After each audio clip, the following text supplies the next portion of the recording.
आपके सामने जो ये टेबल दिख रही है इसका कभी भी मान याद करने की जरूरत नहीं होती है। आप इनमें से किसी का भी मान निकालना चाहते हो तो चंद सेकंडों में आप निकाल पाओगे। चलिए जानते हैं कैसे। आपको एक ट्रिक याद करनी है, एल आर एल बटे फोर फोर आर। एल का मतलब लेफ्ट यानी बाएं, आर का मतलब राइट यानी दाएं। हम यहीं पे कहानी है। जैसे मान लीजिए कोसेक 60 का हम निकालना चाहते हैं, कोसेक 60 का। अब आप जानते हो साइन का उल्टा कोसेक होता है, तो साइन का अगर निकालना होता तो एल बटे 4 रखते हैं। अगर कोसेक का हमको निकालना है तो 4 बटे एल रखेंगे। तो 4 बटे एल हमने रख लिया।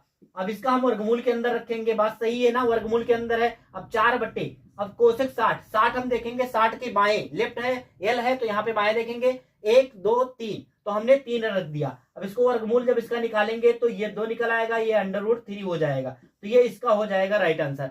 अगर आप लोग किसी भी नंबर का मान निकालना चाहते हो ऐसे ही निकाल लीजिएगा, लेकिन एक बात आपको ध्यान रखनी है कि अगर जब जीरो के बाएं देखना हो तो जीरो रखना। अगर यहाँ कोई अंक नहीं, अगर बाएं कभी देखना हो तो जीरो रखना, यहाँ कभी दाएं देखना हो तो जीरो रखना है आपको। और हल